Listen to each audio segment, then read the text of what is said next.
জাতীয় নাগরিক পার্টি এনসিপির দেশব্যাপী জুলাই পদযাত্রার আজকে ২৪তম দিন এবং ২৪তম দিনে তারা হবিগঞ্জে পদযাত্রা করেছে। আজকে বিকেল ৫টার দিকে হবিগঞ্জ শহরের যে সার্কিট হাউস রয়েছে সার্কিট হাউসের সামন থেকে তাদের পদযাত্রাটি শুরু হয় এবং সেটি শেষ হয় সাইফুর রহমান টাউন হলে গিয়ে। তবে একটি বিষয় যেটি বলতে হয় যে তাদের আজকের এই পদযাত্রায় বলা যায় যে তারা একটি ঝলক দেখিয়েছে, কেননা নতুন একটি রাজনৈতিক দল হিসেবে আজকে তাদের এই কর্মসূচিতে যে পরিমাণ মানুষের উপস্থিতি ছিল সেটি দেখে অনেকটাই অবাক হয়েছেন শহরবাসী। যদিও আমরা বেশ কিছু মানুষের সঙ্গে কথা বলে আমরা যেটি বুঝতে পেরেছি যে এখানে যেমন তাদের কর্মী সমর্থক ছিলেন, একই সাথে তাদেরকে যারা ভালোবাসেন তারা যেমন উপস্থিত ছিলেন, এর বাহিরেও উৎসুক জনতা আজকের এই কর্মসূচিতে অংশ নিয়েছিলেন। অনেকেই এসেছিলেন এই যে জুলাই গণ অভ্যুত্থানের যে নায়ক, সেই নায়কদেরকে দেখার জন্য অসংখ্য মানুষ আজকে এখানে এসেছিলেন।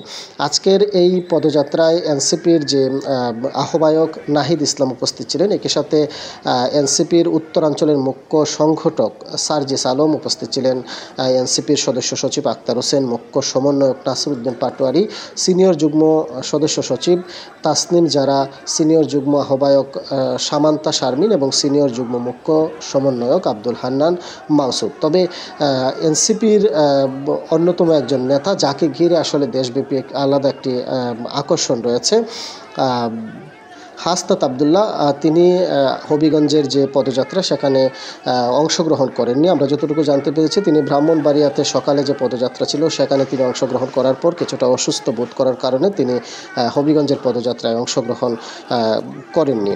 পরবর্তীতে তাদের যে পদযাত্রাটি সেটি সার্কিট হাউস থেকে শুরু হয়ে শহর প্রদক্ষিণ শেষে সাইফুর রহমান টাউন হলে গিয়ে শেষ হয় এবং সেখানে যে মঞ্চ তৈরি করা হয়েছিল সেই মঞ্চে যে কেন্দ্রীয় যে নেতৃবৃন্দ রয়েছেন তারা বক্তব্য প্রদান করেন।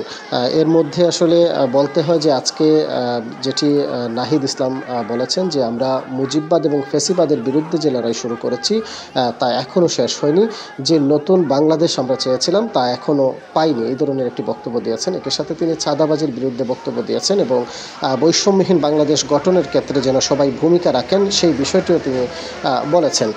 যেটি আসলে বলতে হয় যে আজকে সকাল 11টার দিকে প্রথম অবস্থায় এনসিপি ব্রাহ্মণবাড়িয়াতে সেখানে পদযাত্রা করে এবং পদযাত্রার পর সেখানেও একটি পথসভা অনুষ্ঠিত হয় এবং সেখান থেকে হবিগঞ্জ শহরে তারা পৌঁছায় বেলা 4টার দিকে। পৌঁছানোর পর সার্কিট হাউজে কিছুক্ষণ বিশ্রাম নেন এবং সেখানে যে খাবার দাবার শেষে 5টার দিকে হবিগঞ্জের যে পদযাত্রা সেটি শুরু হয়।